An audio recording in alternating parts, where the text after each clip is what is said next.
Welcome back. नमस्कार, मैं सुनील द्विवेदी, आपका इंग्लिश मास्टर। एक बार फिर से आपका बहुत बहुत स्वागत है आपके इस फेवरेट चैनल इंग्लिश मास्टर पर। और आज आपके लिए एक बहुत इम्पॉर्टेंट वीडियो लेके आया हूँ। और आज के इस वीडियो का नाम है fundamentals of English language. English language कुछ महत्वपूर्ण बेसिक इन्फॉर्मेशन आपको देने जा रहे हैं जो शायद बहुत बच्चों को नहीं आती हैं। जैसा कि बहुत से बच्चे हमसे कहते रहते हैं कि सर हमें बिल्कुल स्टार्टिंग से इंग्लिश पढ़नी है, तो आज कुछ ऐसे फैक्ट्स जो बेसिक नॉलेज के लिए आपके लिए ज़रूरी हैं उनको हम लोग डिस्कस करने जा रहे हैं। बहुत से बच्चों को नहीं पता होता है कि वर्ड क्या होता है, सेंटेंस क्या होता है, वर्ड कितने तरह के होते हैं, सेंटेंस कितने तरह के होते हैं, फ्रेज किसे कहते हैं, क्लास किसे कहते हैं। ये कुछ ऐसी बेसिक नॉलेज हैं, कुछ ऐसे इंग्लिश के फंडामेंटल्स हैं। अगर आपको इनकी जानकारी नहीं है तो फिर आगे आपको दिक्कत आती है। फिर आगे आपको समझ नहीं आता कि हम इसको कैसे समझें, क्या करें। और कई बार क्या होता है, बच्चा इन बेसिक चीज़ों को जाने बगैर इंग्लिश सीखने की कोशिश करता है। तो मुझे कह सकते हैं कि बिल्कुल, मैं कह सकता हूँ कि ये बिल्कुल उसी तरह से है कि अगर बगैर किसी फाउंडेशन के आप बिल्डिंग बनाना शुरू कर दो, तो जिस तरह से बिना फाउंडेशन के बिल्डिंग मजबूत नहीं होती है, ऐसे बिना ये इंग्लिश की जो फाउंडेशन है, जो बेसिक फंडामेंटल्स हैं, इसके बगैर आपकी इंग्लिश अच्छी नहीं होगी, मजबूत नहीं होगी, आपको दिक्कत आएगी। क्योंकि अगर हमें वर्ड की नॉलेज नहीं है, सेंटेंस की नॉलेज नहीं है, टेंस की नॉलेज नहीं है, तो मुझे लग रहा है आपको इंग्लिश की नॉलेज होने में बहुत दिक्कत आई है। क्योंकि this is the backbone of English language. Word, sentence, tense, ये तीन चीज़ें जो होती है इंग्लिश लैंग्वेज की बैकबोन है, बेसिक फाउंडेशन है। इसके बगैर आपको इंग्लिश सीखने में दिक्कत होगी। तो आइए आज हम इन्हीं सब की बातें करते हैं और बिल्कुल जीरो से, बिल्कुल स्टार्टिंग से लेकर के आपको चलेंगे। और आज जितने भी बेसिक इंफॉर्मेशन है, जितने भी इंग्लिश की बेसिक चीज़ें हैं, फ्रेज के बारे में, सेंटेंस के बारे में, फ्रेज कितने तरह के होते हैं, सेंटेंस कितने तरह के होते हैं, वर्ड कितने तरह के होते हैं, इंग्लिश बनी कैसे, इंग्लिश की शुरुआत कैसे हुई इंग्लिश लैंग्वेज की, इन सब की बातें हम लोग करेंगे। सबसे पहले होता क्या है इंग्लिश में बच्चों, सबसे पहले इंग्लिश अल्फाबेट बनाएगी। सबसे पहले आपका इंग्लिश अल्फाबेट डिजाइन किया गया और आप इसको एक वीडियो न मान करके, जिस तरह से क्लास में पढ़ते हैं वैसे हम पढ़ाने की कोशिश करेंगे। कि सोचो आपकी एक क्लास चल रही है, और हाँ, अगर आपको वास्तव में इस वीडियो से बहुत कुछ सीखना है तो इस वीडियो को अंत तक जरूर देखें। तो इंग्लिश में सबसे पहले इंग्लिश अल्फाबेट डिजाइन करेगी, जिसे बोलते हैं अंग्रेजी वर्णमाला। हर लैंग्वेज की अपनी वर्णमाला होती है। हिंदी की अपनी वर्णमाला है, छोटा बड़ा, इस तरह से। इंग्लिश की अपनी वर्णमाला होती है जिसको हम इंग्लिश अल्फाबेट बोलते हैं। और इस इंग्लिश अल्फाबेट में 26 लेटर्स डिजाइन करे गए। कितने लेटर डिजाइन किए गए? 26 लेटर्स डिजाइन किए गए। यानी इंग्लिश अल्फाबेट में 26 लेटर्स डिजाइन किए गए। और ये लेटर्स आपके होते हैं, कौन कौन से होते हैं? ए से लेकर के जेड तक। ये आपकी इंग्लिश अल्फाबेट होती है। सबको पता है ABCD ए से जेड तक जो आपके 26 लेटर्स होते हैं। इन लेटर्स को 2 पार्ट्स में डिवाइड किया गया है। पहला वोवेल्स और दूसरा कंसोनेंट। इंग्लिश अल्फाबेट को में 26 लेटर्स होते हैं और इन 26 लेटर्स को, 26 अक्षरों को 2 भागों में बांटा गया है, वोवेल्स और कंसोनेंट्स। वोवेल्स होते हैं 5 और 21 होते हैं कंसोनेंट्स। कौन कौन से वोवेल्स होते हैं? A, E, I, O, U। ये आपके 5 वोवेल्स होते हैं। और इसके अलावा जो 21 लेटर बचते हैं, B, C, D, F, ये इस तरह से आपके जो होते हैं 21 जो लेटर बचते हैं वो कहलाते हैं कंसोनेंट। तो क्या सीखा? इंग्लिश अल्फाबेट में 26 लेटर्स हैं, उनको 2 भागों में बांटा गया है, वोवेल्स और कंसोनेंट्स। 21 वोवेल्स होते हैं और इसके बाद 5 वॉवेल्स होते हैं और 21 कंसोनेंट्स होते हैं। फिर इसके बाद लेटर से बड़ी जो इकाई होती है, देखिए सबसे पहले लेटर, देखिए होता क्या है, सबसे छोटी इकाई इंग्लिश की होती है आपकी लेटर। लेटर से बनता है वर्ड, वर्ड से बड़ी इकाई होती है फ्रेज, फ्रेज से बड़ी इकाई होती है क्लास, और क्लास से बड़ी इकाई होती है सेंटेंस। तो आज हम आपको ये सिखाने जा रहे हैं कि किस तरह से लेटर से वर्ड कैसे बनते हैं, फ्रेज कैसे बनते हैं, क्लास कैसे बनते हैं, सेंटेंस कैसे बनते हैं। आज हम लोग सीखेंगे लेटर कितने तरह के हैं, बता दिए 26 काइंड्स लेटर होते हैं। वर्ड क्या होता है, वर्ड बनते कैसे, व्हाट इज, हम लोग सीखने जा रहे हैं what is a word, what are the kinds of words, what is phrase, what are the kinds of phrase, what is clause, what are the kinds of clauses, what is sentence, what are the kinds of sentences. इन सब बातों को हम लोग सीखने जा रहे हैं। और अगर आपने वीडियो अंत तक देखा तो ये बेसिक इन्फॉर्मेशन आपकी खत्म हो जाएगी। और इतना अगर आपने सीख लिया और इसके बाद अगला वीडियो आपके पास एक और आने वाला है, ये बहुत ही इंपॉर्टेंट वीडियो ये भी होगा, टेंस। तो बस टेंस और ये वीडियो जो बेसिक इन्फॉर्मेशन है, इनको सीखने के बाद आपकी इंग्लिश बहुत आसान हो जाएगी। आपको इंग्लिश में जो पढ़ने में, लिखने में, बोलने में दिक्कत आती है, वो सारी दिक्कत, सारे डाउट्स हमेशा के लिए खत्म हो जाएंगे। तो लेटर से बड़ा होता है वर्ड, यानी लेटर से बनता है वर्ड। अब आपको सिखाएंगे वर्ड किसे कहते हैं। तो आप सोचिएगा वर्ड क्या होता है, what is a word. Word means शब्द, शब्द किसे कहते हैं। तो इसकी जो परिभाषा होती है, शब्द की परिभाषा होती है अ ग्रुप ऑफ लेटर्स। कई बच्चे क्या कहते हैं कि अ ग्रुप ऑफ लेटर्स जो होता है वो वर्ड कहलाते हैं, लेकिन नहीं, this is the incomplete definition, ये अधूरी परिभाषा है। क्योंकि अगर हम कहेंगे अ ग्रुप ऑफ लेटर्स, सिर्फ जो अक्षरों का समूह वर्ड होता है, गलत हो जाएगा। क्यों गलत हो जाएगा, जैसे मैं अगर लिख दूं PCDF, तो this is the group of letters, ये अक्षरों का समूह है, लेकिन it is not a word, ये शब्द नहीं है। क्यों शब्द नहीं है, क्योंकि इसमें एक और बात जुड़ी होती है कि वर्ड किसे कहते हैं, a group of letters that makes a complete sense. यानी कि जो इसकी परिभाषा है वो ये है कि a group of letters that makes complete sense, अक्षरों का वह समूह जिसका एक कंप्लीट सेंस होता है, वो कहलाता है वर्ड। तो यहां पर देखिए जो हमने लिखा था PCDF वगैरह, ये ग्रुप ऑफ लेटर तो था, लेकिन वर्ड नहीं है, क्योंकि ये कंप्लीट सेंस नहीं दे रहा था। तो अगर सिर्फ मैं ये लिख लूं GO गो, अब यहां पर सिर्फ देखिए 2 लेटर हैं, और आपको पता है इंग्लिश में एक सिंगुलर होता है और एक से ज्यादा तुरंत प्लूरल बन जाता है, तो मोर देन वन ग्रुप बन जाता है। तो ये ग्रुप ऑफ लेटर हो गया और ये आपका वर्ड बन गया, क्योंकि उसका सेंस होता है गो मिस है ना। तो ऐसे ही गो है, कम है, प्ले है, इस तरह से जो हमारे ग्रुप ऑफ लेटर्स हैं, ये क्या कहलाते हैं, वर्ड कहलाते हैं। अब हम लोग शब्द किसे कहते हैं, यानी कि अक्षरों का वह समूह जिसका एक पूर्ण अर्थ होता है, वो शब्द कहलाता है। अब आगे बात करेंगे काइंड्स ऑफ वर्ड्स, वर्ड होते कितने तरह के हैं। तो आप चाहते सब कुछ नोट भी करते चले, मैंने कहा था कि ये वीडियो नहीं चल रही है, आपकी क्लास चल रही है। अब आप नोट करिएगा वर्ड्स होते कितने तरह के। तो डालिएगा नेक्स्ट हेडिंग आपका है काइंड्स ऑफ वर्ड्स।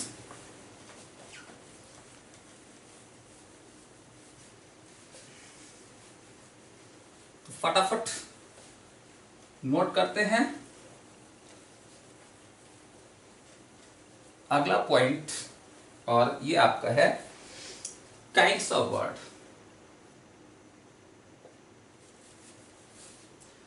थोड़ी राइटिंग बढ़िया बना दें, राइटिंग से आपको कंप्रोमाइज करना पड़ रहा होगा। Kinds of words,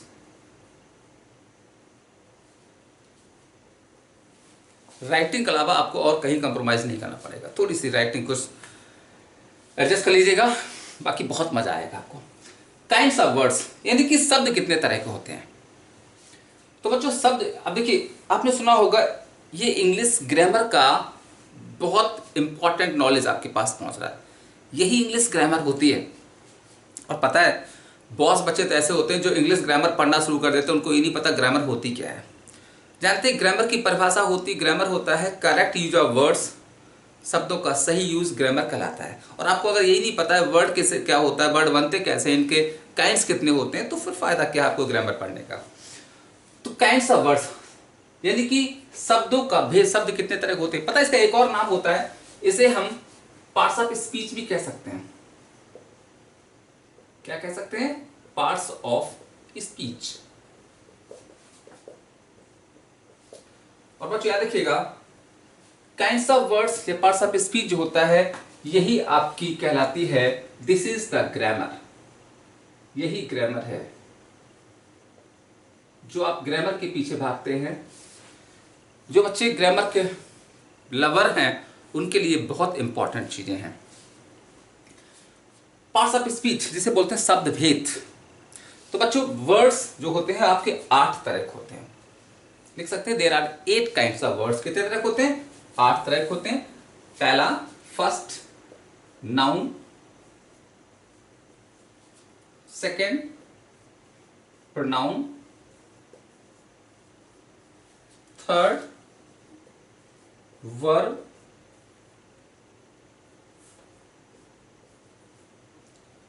fourth adjective,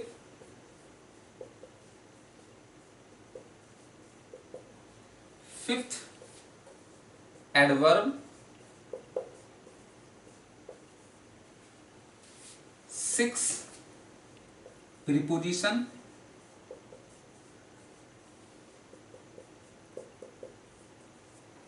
seven conjunction,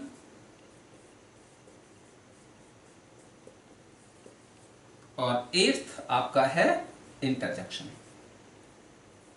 eighth आपका है इंटरजेक्शन। तो क्या सिखाया आपको? There are 8 kinds of words. 8 तरह के शब्द होते हैं। इसे हम पार्ट्स ऑफ स्पीच भी कहते हैं, शब्द भेद भी कहते हैं, और यही आपकी ग्रामर कहलाती है। और पता है इन्हीं का जो करेक्ट यूज होता है, correct use of these words, इस शब्दों का सही यूज जो होता है वो ग्रामर कहलाती है। ग्रामर क्या होती है? जैसे what is the correct use of noun, what is the correct use of pronoun, what is the correct use of verb, ये आपकी ग्रामर बन जाती है। तो आज हम आपको पूरा डिटेल में इन सब के करेक्ट यूजेज पढ़ाने के बजाय सिर्फ आपको ये बताना जा रहे हैं या सिखाने जा रहे हैं कि ये होता क्या है, नाउन किसे कहते हैं, प्रोनाउन किसे कहते हैं, वर्ब किसे कहते हैं। कई बार मैं देखता हूं अपने क्लास में जब बच्चों से पूछता हूं कि आपको इनमें से कितने पार्ट्स ऑफ स्पीच की डेफिनेशन आती है, तो बच्चे थोड़ा सा due to lack of confidence नहीं बता पाते हैं, क्योंकि उन्होंने अभी तक इन सब की डेफिनेशन को रटा है। और याद रखिएगा मेरा जो कंसेप्ट होता है वो बिल्कुल भी रट्टा वाला नहीं रहता है, क्योंकि अभी तक मैंने ज़िंदगी में कुछ भी नहीं रटा है, और मैं समझता हूँ रटने से कुछ भी नहीं आता है, चीज़ों को सीखना चाहिए। इनकी भी परिभाषा आपने कई बार देखा होगा। आजकल तो आप किसी भी मीडियम में पढ़ते हो, हिंदी इंग्लिश मीडियम पढ़ते हो, आपको फर्स्ट क्लास से ही, इवन फर्स्ट क्लास से आपको नाउन प्रोनाउन पढ़ाया जाता है और उनकी परिभाषाएं सिखाई जाती हैं। लेकिन जनरली आप लोग करते क्या हो, पता लगा क्लास में बता दिया जाता है कि नाउन प्रोनाउन इस क्लास में आना है, इस एग्जाम में आना है, आप रट्टा मारते हो, लिख लेते हो, इसके बाद एक मार्क्स मिल जाते हैं, आप भूल जाते हो, कोई फायदा नहीं। लेकिन आपको रटना नहीं है, आपको सीखना है। और पता है इनकी अगर आपको मीनिंग पता चल जाए तो समझ जाइए आपकी आधी ग्रामर तैयार हो गई। जी हाँ, आधी ग्रामर आपकी सिर्फ इसके मीनिंग में छुपी हुई है। तो मैं इनकी परिभाषा आपको रटाने नहीं जा रहा हूं। अब क्या करिए, देखिए इनकी परिभाषा रटने के बजाय बस ये समझिएगा कि ये क्या है, जो भी लिखा है ये क्या है, ये आपका वर्ड है। और पता है डिक्शनरी में लगभग जितने भी वर्ड्स होते हैं, 8-10 लाख जो भी वर्ड होते हैं, उन सभी वर्ड को सिर्फ 8 भागों में बांटा गया। काइंड्स ऑफ वर्ड्स होते हैं, वो पूरी डिक्शनरी को उसी भागों, जो वर्ड होता है वो हमारा नाउन होगा, प्रोनाउन होगा, वर्ब होगा। यही आपके 8 तरह के वर्ड्स होते हैं। और आगे आप अगले नेक्स्ट वीडियोस में आपको इन सब के यूज भी सिखाए जाएंगे। तो देखिए नाउन, वैसे तो आपने पढ़ा होगा noun is the name of person place और थिंग, लेकिन कई बार क्या होता है बच्चा रट लेता है, उसे ये नहीं पता होता रटा क्या उसने, फायदा नहीं कोई। इसलिए आपको ये सब नहीं रटना, आपको बस कैसे सीखना है, मैंने कहा था ये वर्ड है और इनकी जो मीनिंग होती है वो इनकी परिभाषा बन जाती है, डेफिनेशन बन जाती है। तो आपको सिर्फ इनकी मीनिंग सीखनी है, और किसी भी वर्ड की मीनिंग सीखने का आपको जो बेस्ट तरीका मैं आपको सिखाता आ रहा हूँ। अभी तक आपके पास ढेर सारे वीडियो मैंने दिए हैं वर्ड पावर इंप्रूव करने के, उसमें से मैंने एक ही चीज बताई है कि मीनिंग को रटा नहीं जाता है, मीनिंग को सीखा जाता है एटमोलॉजिकल के द्वारा, एटमोलॉजिकल अप्रोच के द्वारा, एटमोलॉजी के द्वारा। और आपको पता है एटमोलॉजी क्या होता है? एटमोलॉजी का मतलब होता है हमें हर वर्ड की सिर्फ रूट वर्ड पता होनी चाहिए, उसका सफिक्स लास्ट में क्या लगा होगा ये पता होना चाहिए, और इसके पहले आपका प्रीफिक्स क्या लगा हुआ है ये पता होना चाहिए। तो सफिक्स, प्रीफिक्स और रूट के द्वारा हमें मीनिंग सीखते हैं, तो वही हमें यहां पर करना है। और आपको पता है जो हमारे रूट होती हैं वो ग्रीक या लैटिन से ली जाती है। तो देखिए आपका पहला वर्ड है नाउन। तो बच्चों नाउन का मतलब होता है नेम। नाउन का मतलब क्या हुआ? नेम। तो जो नाम है वो नाउन कहलाता है, बस होगी परिभाषा। और देखिए यही आप रखते हैं, name of person, name of place, name of thing. तो बार बार नेम नेम कहने के बजाय एक बार कह दो भैया नाउन नेम है। अब जैसे कानपुर नाम है तो नाउन हो गया, राजू नाम है नाउन हो गया, पप्पू नाम है नाउन हो गया, पेन नाम है नाउन हो गया। कुछ भी याद हम बोलें अगर नाम है तो नाउन है। अब ये हमें अगर सीख लिया तो हमारा आधा नाउन तैयार हो गया। आगे फिर आपको सिखा दिया जाएगा इसके यूजेस के बारे में।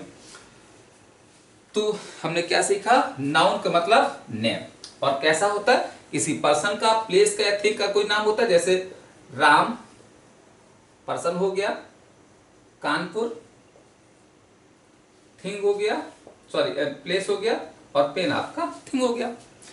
अब आगे बात करते हैं प्रोनाउन। अब देखिए प्रोनाउन क्या होता है।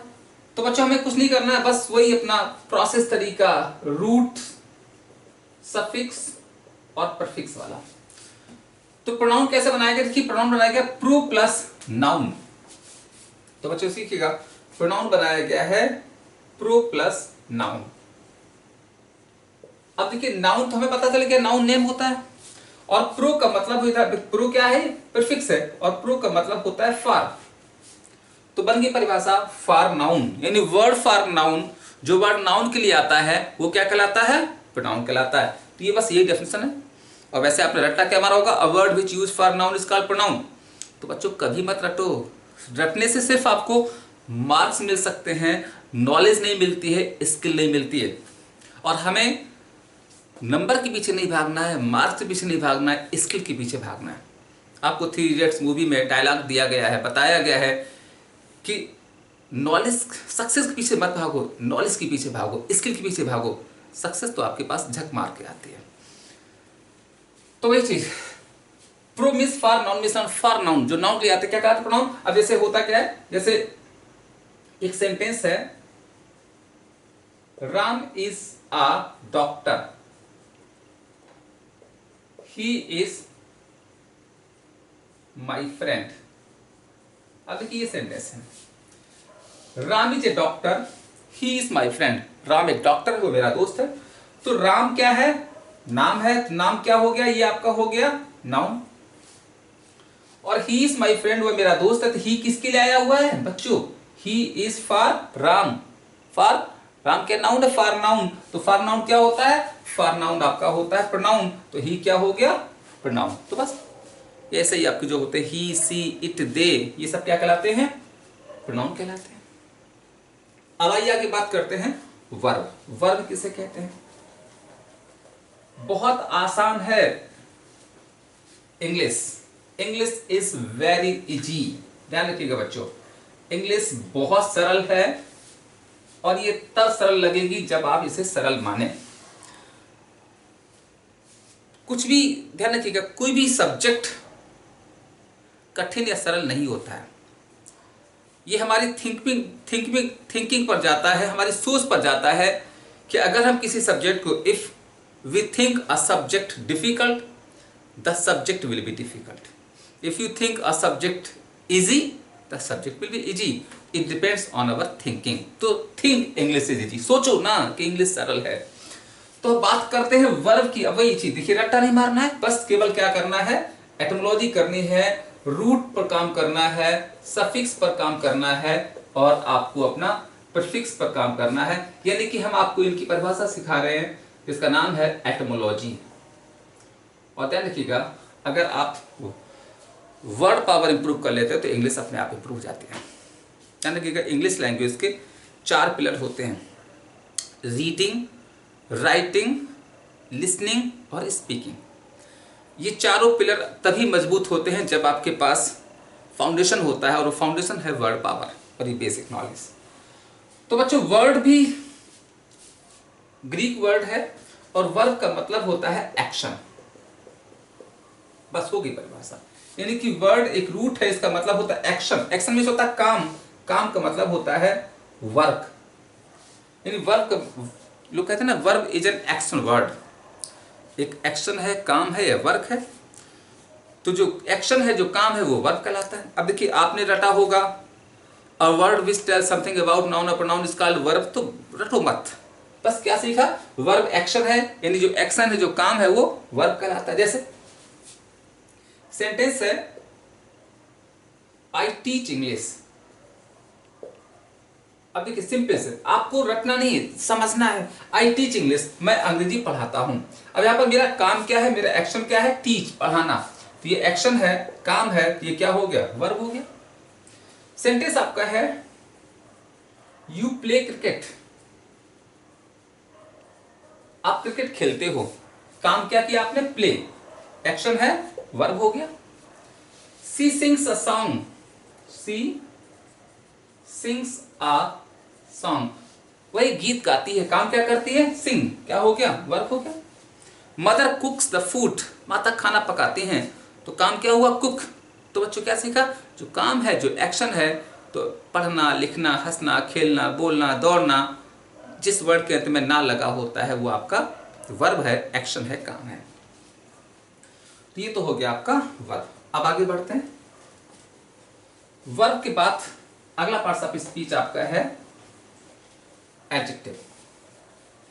अब आइए बात करते हैं एडजेक्टिव किसे कहते हैं। देखिए, एडजेक्टिव बनाया गया है एड प्लस जेक्टिव।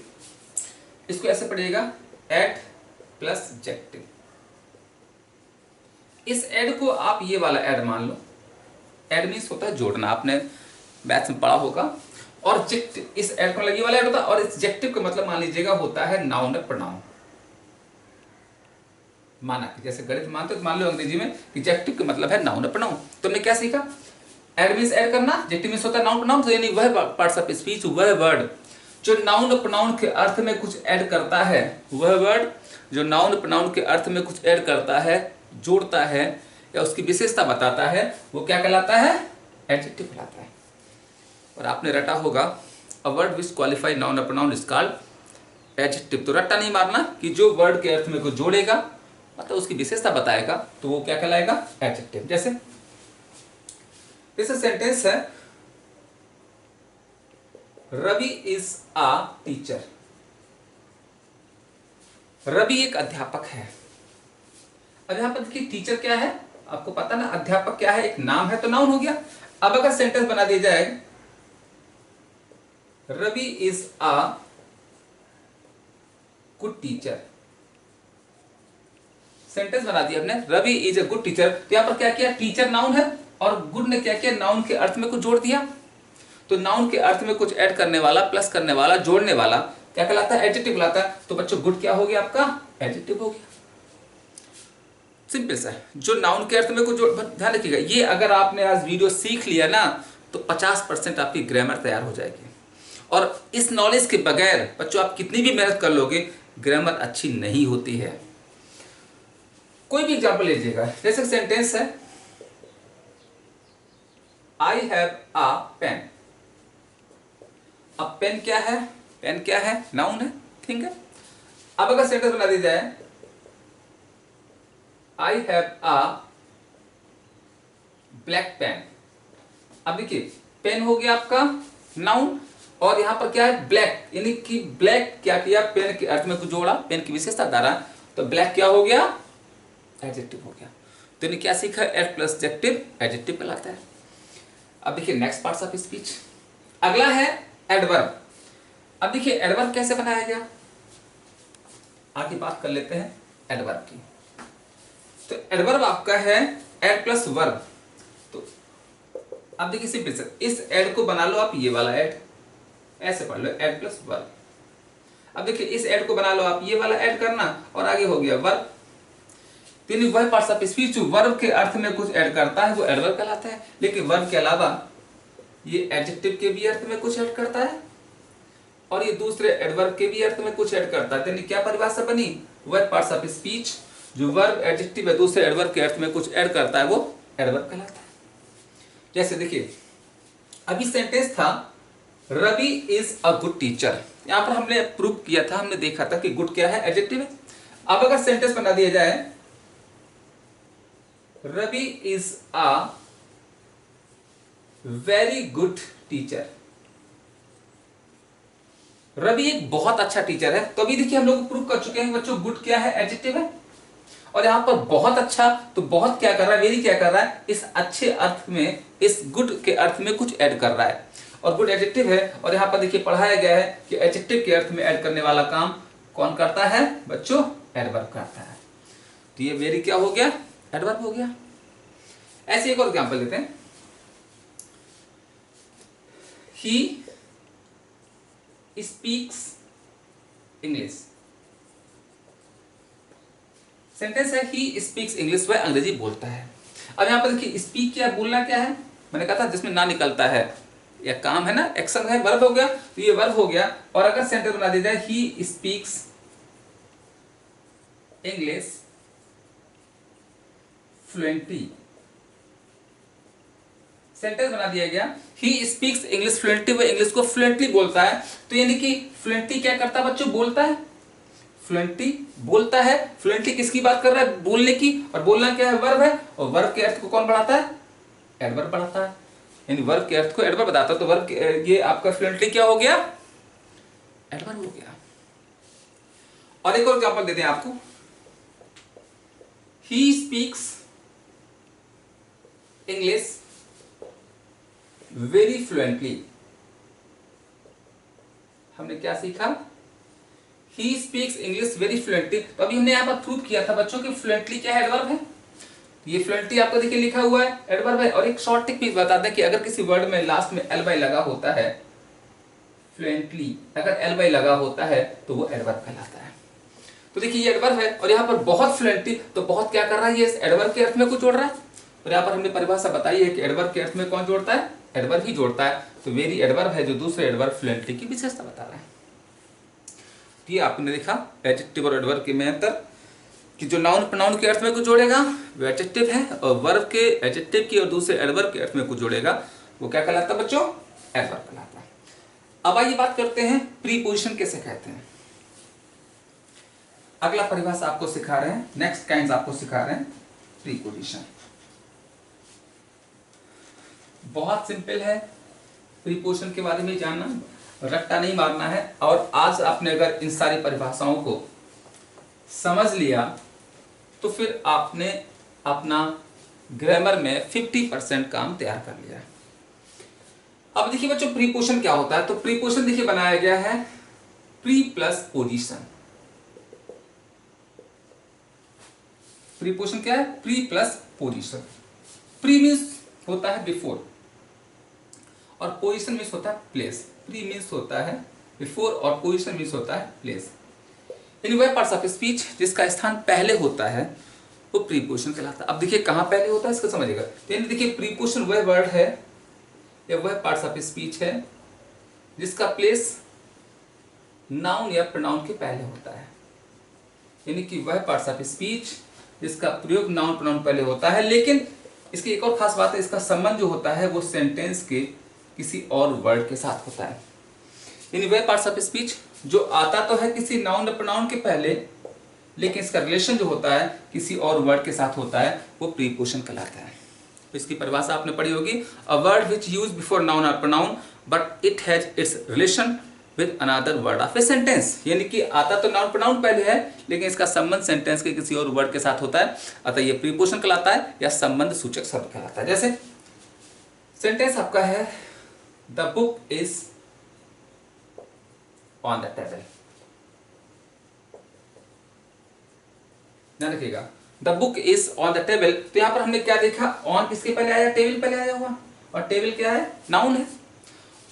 मेज पर, लेकिन है क्या मेज पर, संबंध किसके साथ जा रहा है, मेज पर क्या है, बुक है, तो यानी कि नाउन पहले आया है लेकिन रिलेशन बुक के साथ जा रहा है, किसी और वर्ड के साथ जा रहा है, ये क्या हो गया आपका प्रीपोजिशन हो गया। तो ये बच्चा हो गया आपका प्रीपोजिशन की परिभाषा। अब आगे बात करते हैं कंजंक्शन किसे कहते हैं। सब चीज अच्छे से नोट करते जाइएगा, ये वीडियो आपकी इंग्लिश में जो डर है, जो फोबिया है, वो खत्म कर देगा और आपकी लाइफ बदल देगा। आप कह सकते हैं कि अगर ये लाइफ चेंजिंग वीडियो है तो कोई कहना गलत नहीं होगा, अत्युक्त नहीं होगी। तो नेक्स्ट बात करते हैं कंजंक्शन किसे कहते हैं। अब देखिए कंजंक्शन क्या होता है, ये बनाया गया cone plus junction.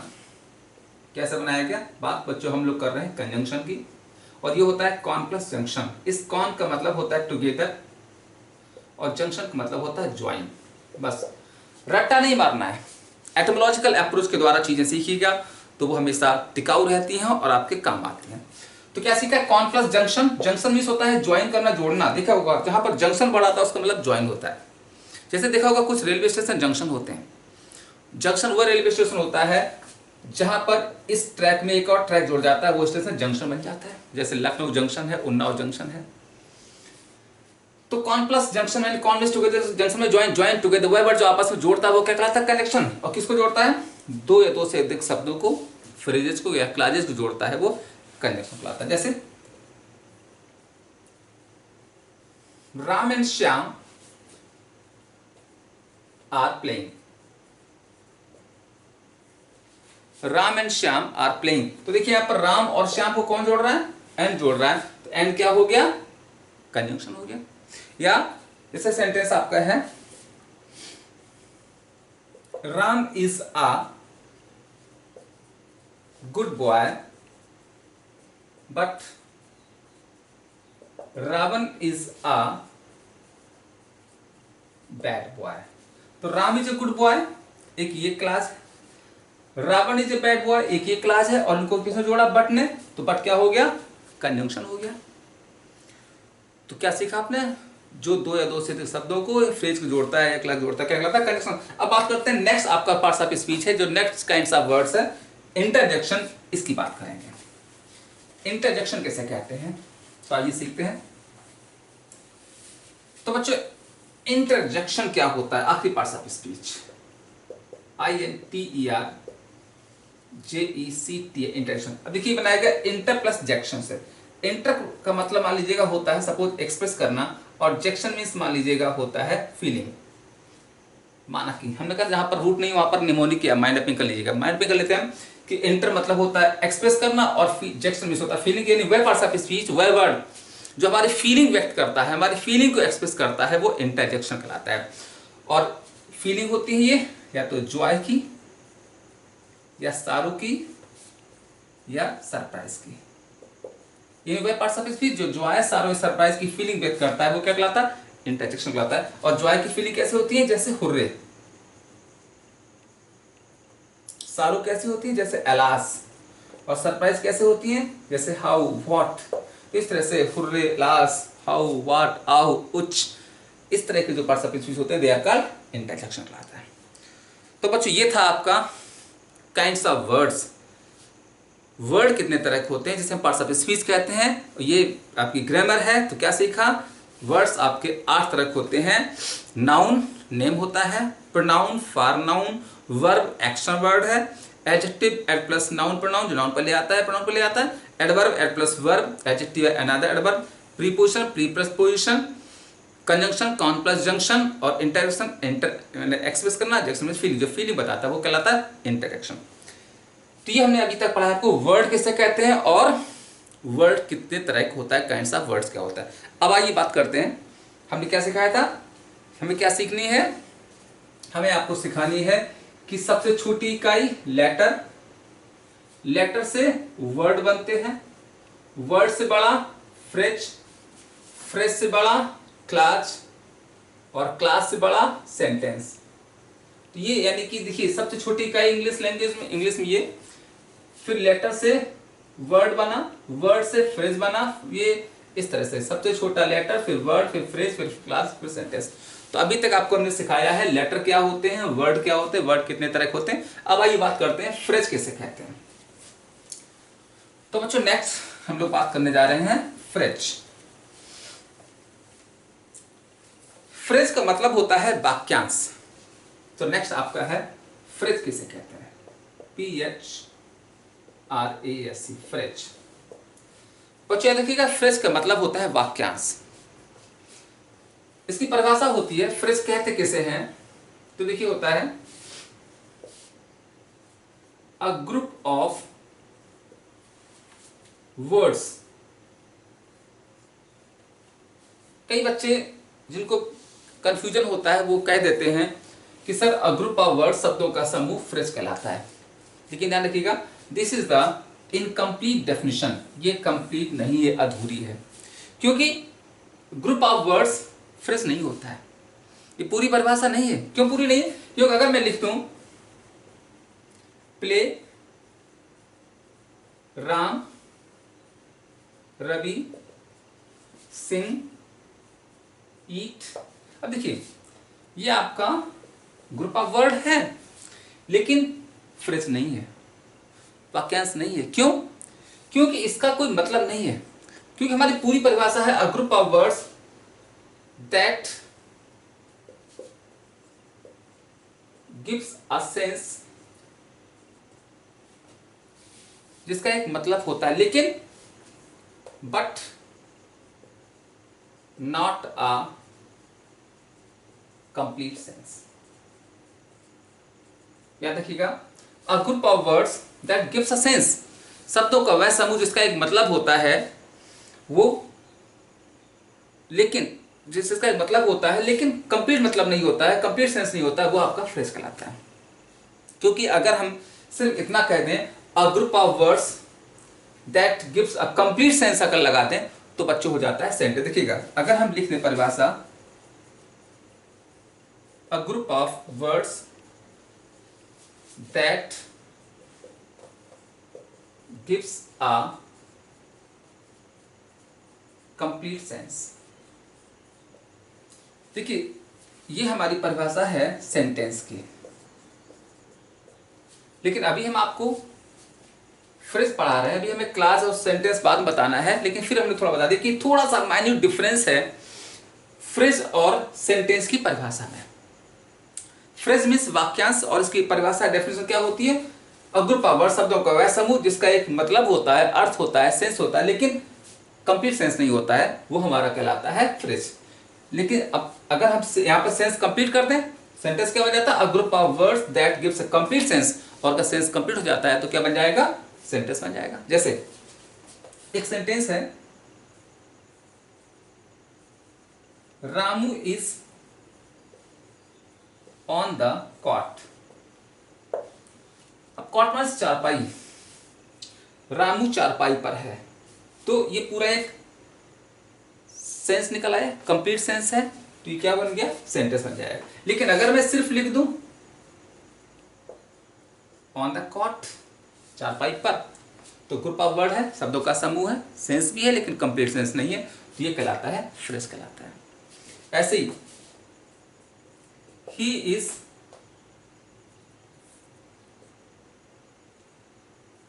In his, he is in the corner,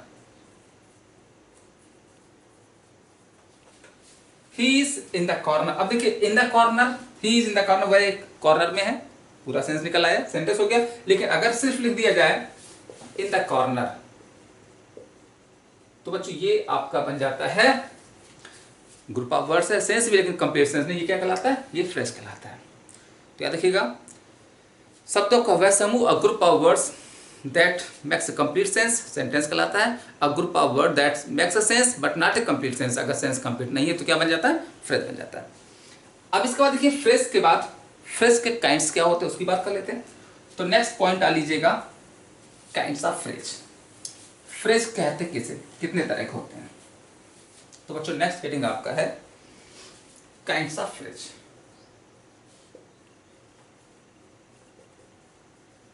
phrase कितने तरह के होते हैं, तो बच्चों याद रखिएगा, जैसे हमने आपको लेटर के काइंड सिखाए, दो हैं, वोवेल, कंसोनेंट, फिर वर्ड के काइंड सिखाए, 8 होते हैं। ऐसे ही फ्रेज है और फ्रेज के काइंड्स होते हैं बच्चों। फ्रेज के 3 काइंड होते हैं। पहला नाउन फ्रेज, दूसरा adjective phrase,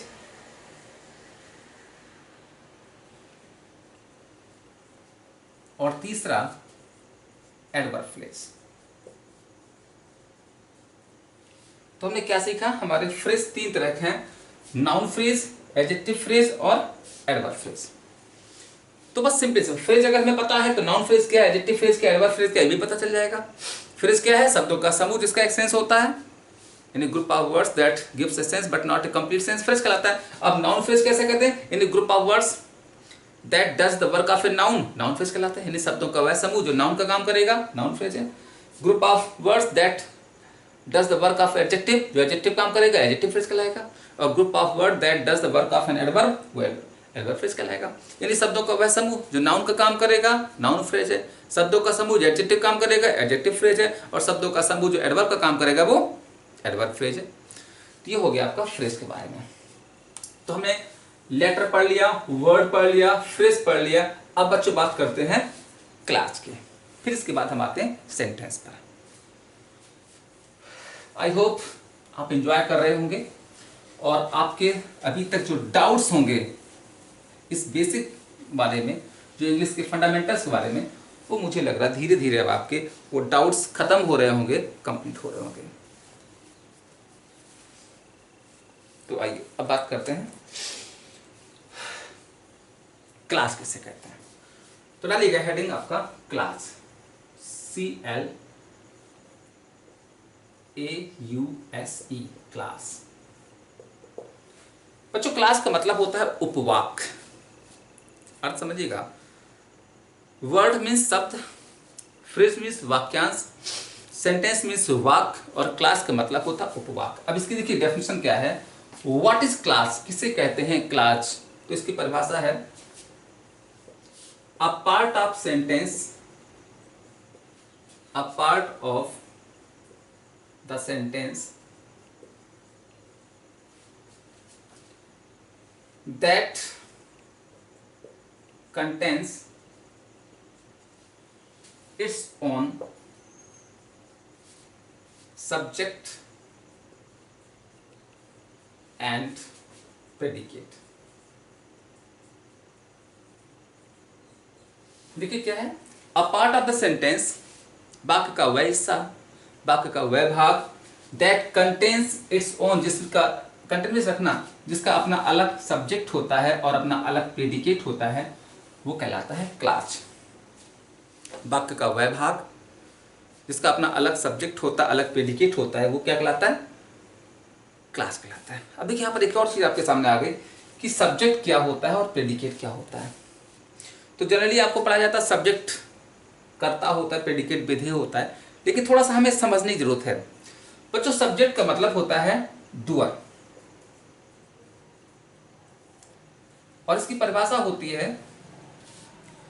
a part of a sentence, a part of the sentence, कर लो a part of the sentence that, a part of the sentence that names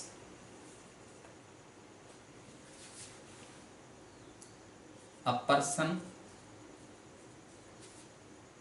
place or thing। A part of the sentence that names a person, place or thing, यानी वाक्य का वह भाग जिसमें किसी person, place और थिंग का नाम होता है, वो आपका सब्जेक्ट कहलाता है। और प्रेडिकेट किसे कहते हैं? प्रेडिकेट का मतलब होता है, देखिए इसकी परिभाषा होती है a part of the sentence, a part of the sentence that tells something,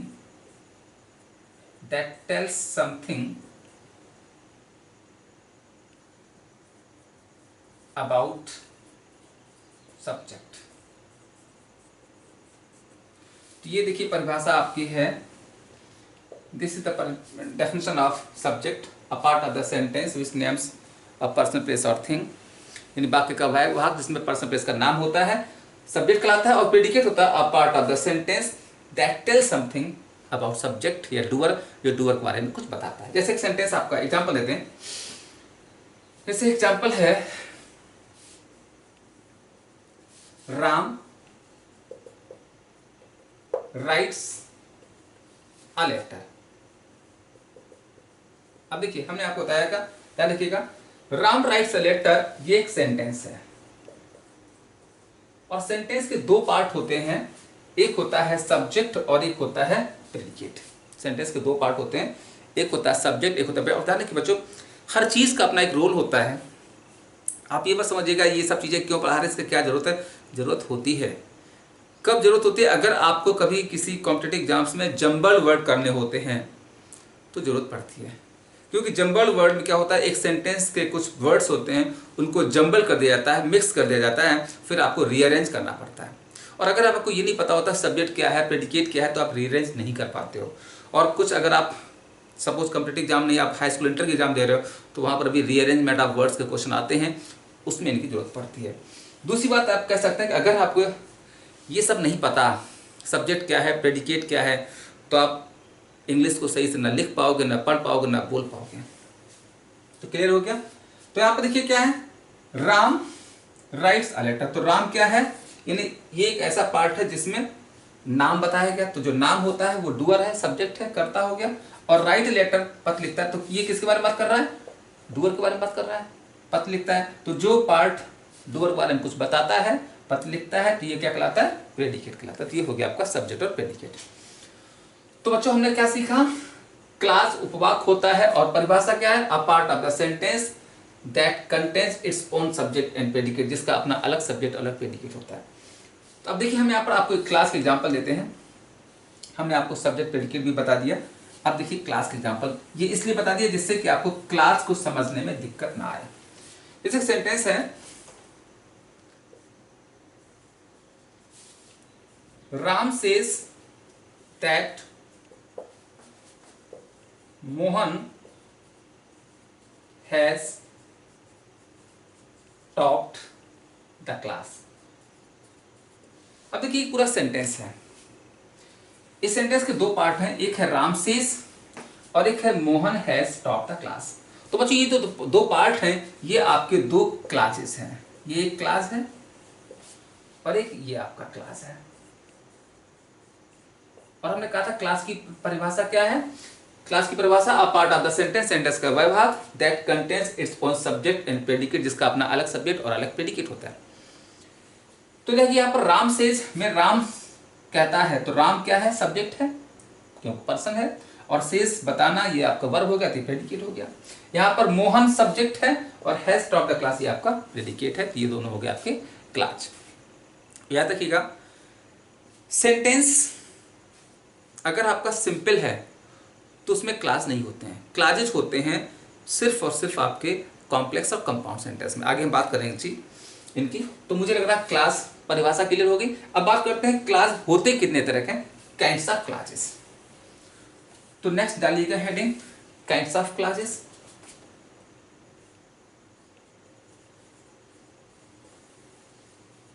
यानी क्लास कितने तरह के होते हैं। तो बच्चों क्लास आपके तीन तरह के होते हैं। पहला प्रिंसिपल क्लास, दूसरा सबऑर्डिनेट क्लास, सबऑर्डिनेट क्लास, और तीसरा होता है आपका कोऑर्डिनेट क्लास। तो there are three kinds of classes, principal class, subordinate class और कोऑर्डिनेट क्लास। और बच्चों आगे हम आपको सिखाएंगे कि अगर हमारा कॉम्प्लेक्स सेंटेंस होता है उसमें प्रिंसिपल क्लास और एक सबऑर्डिनेट क्लास होता है, और अगर हमारा कंपाउंड सेंटेंस होता है उसमें प्रिंसिपल क्लास और कोऑर्डिनेट क्लास होता है। तो ये हमने आपको सिखा दिया क्लास क्या होता है, क्लास कितने तरह के होते हैं।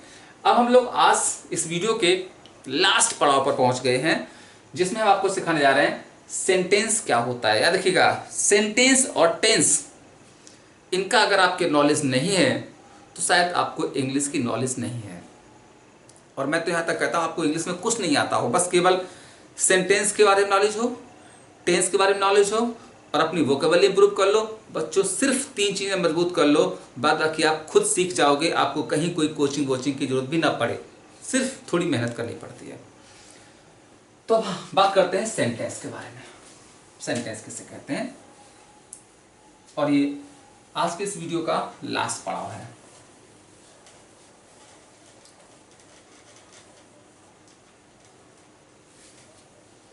तो जैसा कि अभी कुछ समय पहले हमने आपको बताया था सेंटेंस किसे कहते हैं,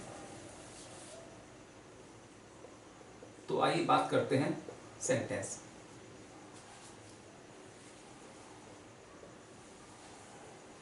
सेंटेंस का मतलब होता है वाक्य, और इसकी परिभाषा है a group of words that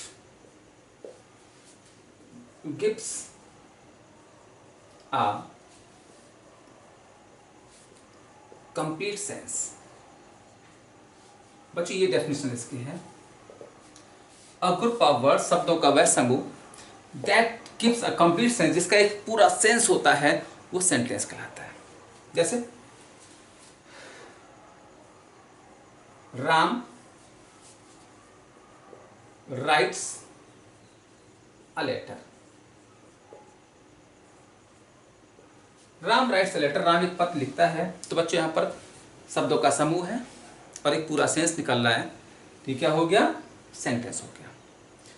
अब हम बात करते हैं काइंड्स ऑफ सेंटेंसेस, सेंटेंस होते कितने तरह के हैं। तो डालिएगा नेक्स्ट हेडिंग आपका काइंड्स ऑफ सेंटेंसेस। सेंटेंस कितने तरह के होते हैं, तो बच्चों सेंटेंस आपके मेनली 3 तरह के होते हैं। पहला सिंपल सेंटेंस,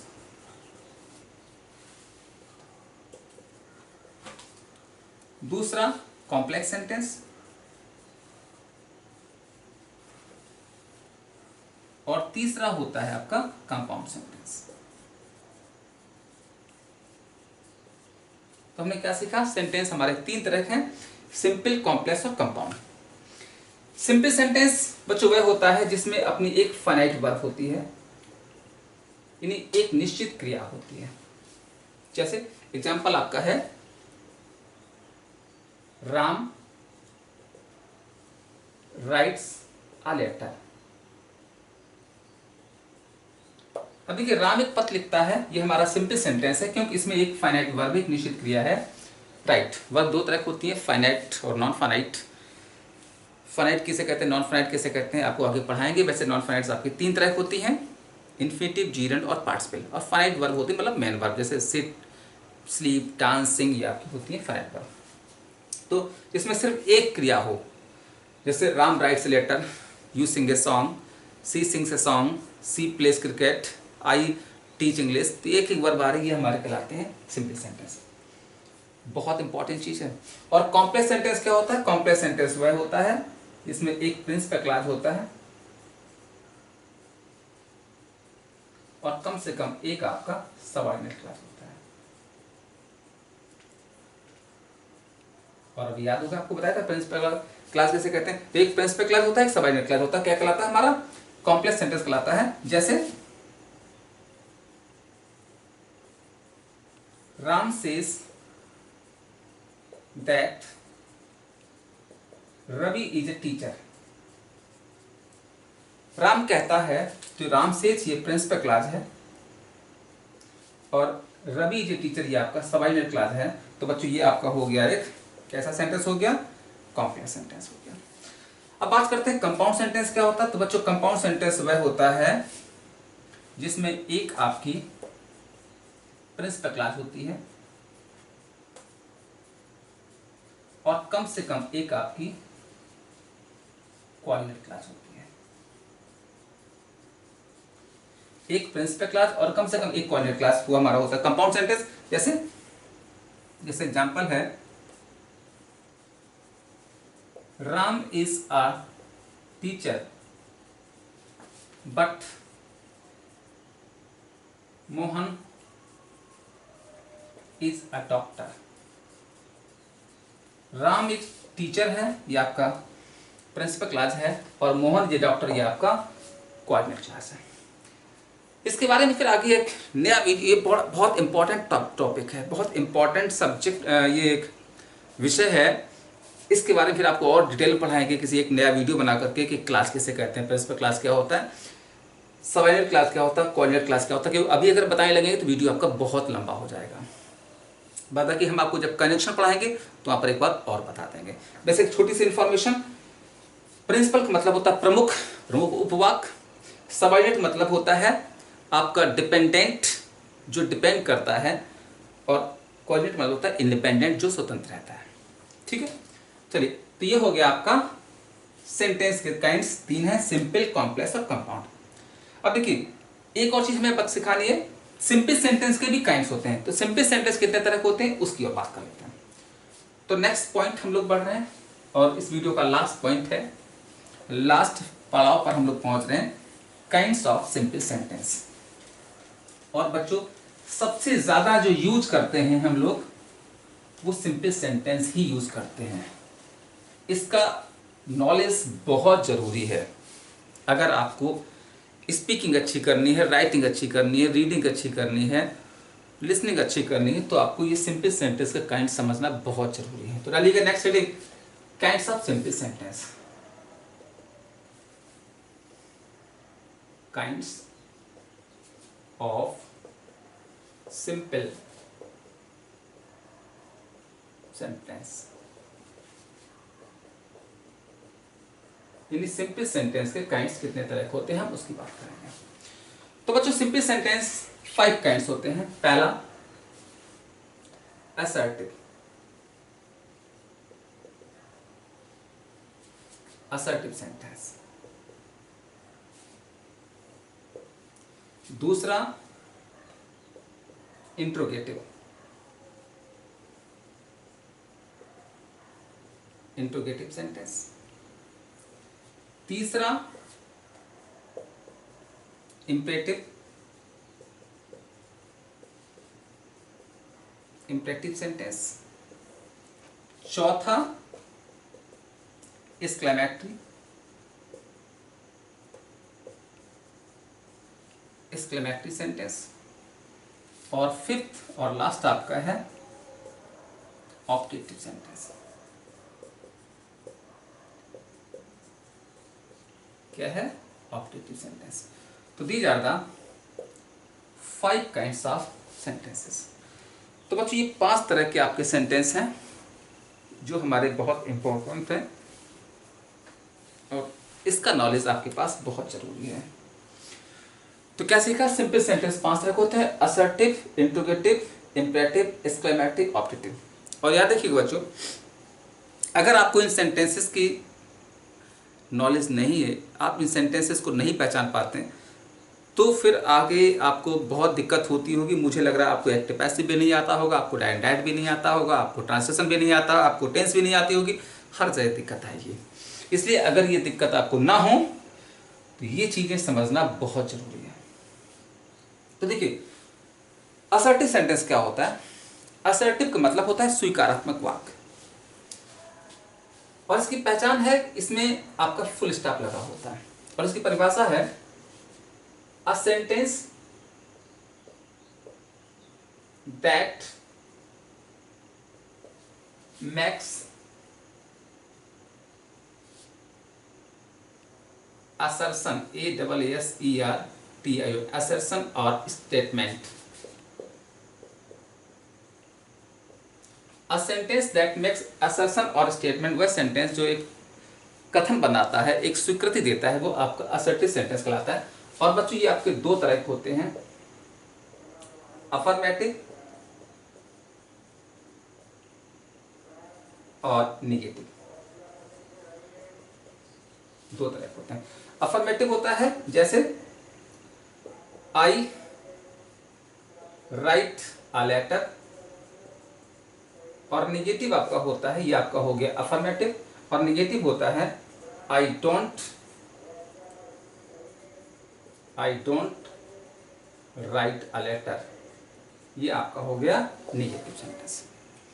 ठीक है, तो अब देखिए मैं पत्र लिखता हूं, इसमें चीजों को स्वीकारा जा रहा है, और मैं पत्र नहीं लिखता हूं, आई डोंट राइट लेटर, इसमें चीजों को नकारा जाए। तो इसमें चीजों को स्वीकारा जाए, नकारा जाए, वो आपका असर्टिव सेंटेंस कहलाता है। अब बात करते हैं और इसकी पहचान क्या है, इसमें आपका फुल स्टॉप लगा होता है। अब इंट्रोगेटिव सेंटेंस किसे कहते हैं, तो देखिए नेक्स्ट आपका है इंट्रोगेटिव सेंटेंस क्या होता है। तो इसकी परिभाषा है a sentence that ask a question, यानी वह सेंटेंस जो प्रश्न पूछता है वो हमारा इंट्रोगेटिव सेंटेंस कहलाता है। और इसमें जो है क्वेश्चन मार्क आता है। A sentence that ask a question, और ये सेंटेंस हमारे दो तरह के होते हैं। एक वह जो हेल्पिंग वर्ब शुरू होते हैं, जैसे do you learn English, do you learn English, क्या आप अंग्रेजी सीखते हो। और एक सेंटेंस हमारा होता है इसका when do you learn English, यानी आप अंग्रेजी कब सीखते हो। तो ये यानी कि ये सेंटेंस जिसमें क्वेश्चन मार्क लगा होता है, इंट्रोगेटिव होता है, और ये या तो हेल्पिंग वर्ब से शुरू होता है या आपकी डब्ल्यूएच वर्ड से शुरू होता है। ये हो गया आपका इंट्रोगेटिव सेंटेंस। अब बात करते हैं तीसरा सेंटेंस, थर्ड सेंटेंस हमारा है इंपेरेटिव सेंटेंस। तो देखिए इंपेरेटिव सेंटेंस किससे कहते हैं बच्चों, और हाँ इंट्रोगेटिव की हिंदी होती है प्रश्नवाचक वाक्य। इंपेरेटिव सेंटेंस का मतलब हिंदी होता है आज्ञासूचक वाक्य, और इसकी परिभाषा है अ सेंटेंस दैट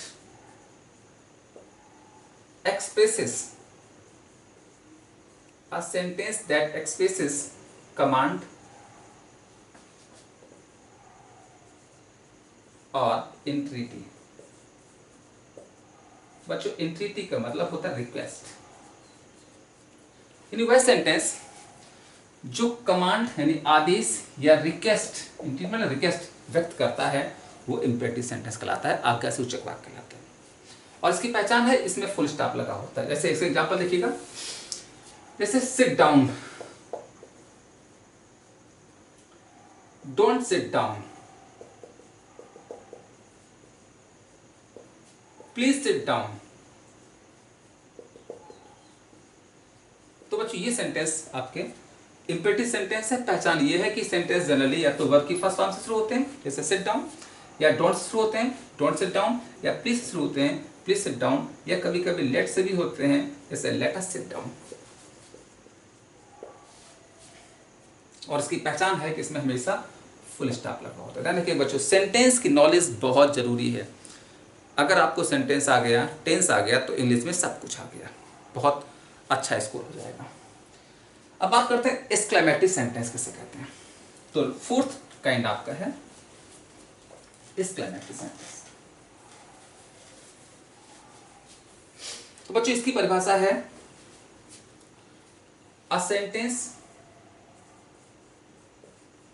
दैट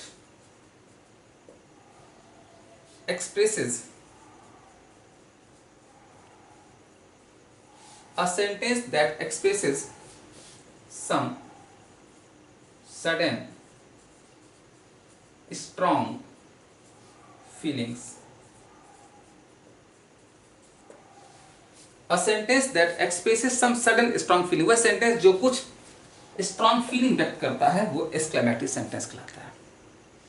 और ये फीलिंग होती हैं बच्चों ध्यान रखिएगा, ये जो फीलिंग्स होती हैं, स्ट्रॉन्ग जो फीलिंग्स होती हैं, वो होती हैं आइदर ऑफ जॉय और सॉरो और सरप्राइज। ये आपकी जो फीलिंग्स होती हैं या तो जॉय की होती हैं, या सारो की, या सरप्राइज की। जैसे जॉय होती हैं, जैसे हुर्रे, तो ये इस पौधा रखिएगा, इसमें ये नोट ऑफ एक्सक्लेमेशन आता है, संबोधन चिन्ह आता है, hurray I have won the match, वाह मैंने मैच जीत लिया है, खुशी की बात हो रही है, एक्सक्लेमेटरी सेंटेंस है, जॉय व्यक्त हो रहा है। या एक सेंटेंस आपका है alas I have lost the match, अफसोस मैं मैच हार गया हूँ, मैं मैच हार चुका हूँ, दुख की बात हो रही है, एक्सक्लेमेटरी सेंटेंस है। और सरप्राइज होता है जैसे how beautiful the girl is, how beautiful the girl is, how beautiful the word is, how beautiful the book is, यानी कि गर्ल कितनी खूबसूरत है, वर्ड कितना खूबसूरत है, पेन कितना खूबसूरत है। सरप्राइज की बात हो रही है, ये हमारा हो जाता है exclamatory sentence.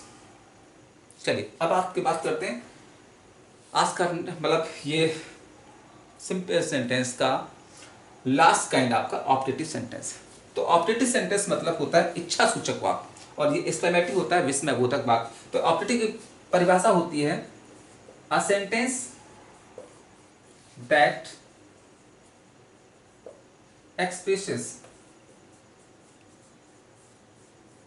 a sentence that expresses wish or blessing। वह सेंटेंस जो लोगों के लिए विश करता है, ब्लेसिंग करता है, इसमें कभी कभी कर्ज भी आ जाता है, अभिशाप भी आ जाता है, वो ऑप्टेटिव सेंटेंस कहलाते हैं। जैसे एग्जांपल देखिएगा ऑप्टेटिव सेंटेंस का, जैसे इच्छा सूचक वाक्य का एग्जांपल होता है जैसे मे गॉड ब्लेस यू, भगवान आपका भला करे, हम आपके लिए विश कर रहे हैं। May you live long, may you live long, आप दीर्घजीवी हों। इस तरह के जो सेंटेंस होते हैं ये हमारे कहलाते हैं ऑप्टेटिव सेंटेंस। तो बच्चों ये कुछ बेसिक फंडामेंटल्स थे। फिर से एक बार देखिए हमने क्या पढ़ा है सेंटेंस के बारे में। सेंटेंस होता है a group of words that gives a complete sense. Sentence कहलाता है। सेंटेंस तीन तरह का है, सिंपल, कॉम्प्लेक्स और कंपाउंड। सिंपल सेंटेंस आपके 5 तरह के होते हैं। असर्टिव वह सेंटेंस जो असर्शन या स्टेटमेंट बनाता है, इसके 2 पार्ट हैं, affirmative, negative. Interrogative sentence that ask the question, जो प्रश्न पूछता है। Imperative sentence that expresses some expresses command और एंटिटी, जो आदेश या निवेदन करता है। Exclamatory sentence that expresses some certain strong feeling, जो फीलिंग व्यक्त करता है, फीलिंग जॉय की है, सारों की है, सरप्राइज होती है। और लास्ट आपका है ऑप्टेटिव सेंटेंस, वह sentence that expresses wish of blessing, जो विश ऑफ ब्लेसिंग करता है। तो बच्चों फिर से एक बार छोटा सा ब्रीफ रिवीजन। आज हमने जो आपको सिखाया है, उम्मीद है आपको सब कुछ बहुत अच्छे से समझ में आया होगा। हमने आपको क्या सिखाया? हमने आपको सिखाया कि इंग्लिश में सबसे पहले इंग्लिश अल्फ़ाबेट बना डिजाइन करी गई थी, वर्णमाला, अंग्रेजी वर्णमाला। इसमें आपके 26 लेटर्स डिजाइन किए गए हैं। लेटर्स से बड़ा होता है फ्रेज, वर्ड से बड़ा होता है फ्रेज, फ्रेज से बड़ा होता है क्लास, और क्लास से बड़ा होता है सेंटेंस। फिर मैंने कहा था कि ग्रुप ऑफ लेटर को 2 भागों में बांटा गया, वॉवेल और कंसोनेंट। वॉवेल आपके 5 हैं, ए ई आई ओ यू। कंसोनेंट 21 होते हैं। फिर लेटर से बनता है word and group of letters, लेकिन कैसा? That gives a complete sense, जो कंप्लीट सेंस देता है वो आपको वर्ड कहलाता है। वर्ड को 8 भागों में बांटा गया है, noun, pronoun, verb, adjective, adverb, preposition, conjunction और इंटरजेक्शन। फिर वर्ड से बनता है आपका बड़ा फ्रेज होता है। फ्रेज होता है वाक्यांश, a group of word that gives a complete sense, sorry a group of words that gives a sense but not a complete sense, phrase कहलाता है। फ्रेज को 3 भागों में बांटा गया है, noun phrase, adjective phrase, adverb phrase. फिर phrase से बड़ा होता है क्लास। क्लास होता है a part of the sentence that contains its own subject and predicate, वाक्य का वह भाग जिसका अपना अलग सब्जेक्ट होता है, प्रेडिकेट होता है। क्लास आपके 3 तरह का है, प्रिंसिपल क्लास, सबऑर्डिनेट क्लास और कोऑर्डिनेट क्लास। फिर क्लास से बड़ा होता है सेंटेंस। सेंटेंस होता है group of words that gives a complete sense. Sentence और फ्रेज में थोड़ा सा अंतर है। जो कंप्लीट सेंस देता है शब्दों का समूह वो सेंटेंस है, और जो सेंस है लेकिन कंप्लीट नहीं वो आपका फ्रेज कहलाता है। सेंटेंस 3 तरह के होते हैं, सिंपल, कॉम्प्लेक्स और कंपाउंड। सिंपल सेंटेंस फिर से बनाए गए 5 तरह के होते हैं, और जो भी मैं आपको लिखे, असर्टिव, इंट्रोगेटिव, इम्पेरेटिव, एक्सक्लेमेटिव और ऑप्टेटिव। तो बच्चों ये कुछ बेसिक इन्फॉर्मेशन थी। मुझे पूरा यकीन है आज आपके पास जो इस तरह के डाउट थे वो ख़त्म हो चुके होंगे। अगर आपको ये हमारा वीडियो अच्छा लगा, पसंद आया, तो प्लीज़ आप इस वीडियो को दिल खोल के लाइक करें, दिल खोल के शेयर करें, क्योंकि बहुत मेहनत से बनाया गया वीडियो है, आपको अच्छा लगा होगा। और ये उन तक पहुँचाएँ जिनको ये बेसिक फंडामेंटल की ज़रूरत है। और आप ये वीडियो आपको कैसा लगा हमें कमेंट बॉक्स में कमेंट लिख के बताएं। और अभी तक आपने अगर हमारे ये चैनल सब्सक्राइब नहीं किया है तो प्लीज़ इसे सब्सक्राइब कर लें और सब्सक्राइब करवाएं, क्योंकि अभी ऐसे और तमाम खतरनाक वीडियो आपके पास आने वाले हैं।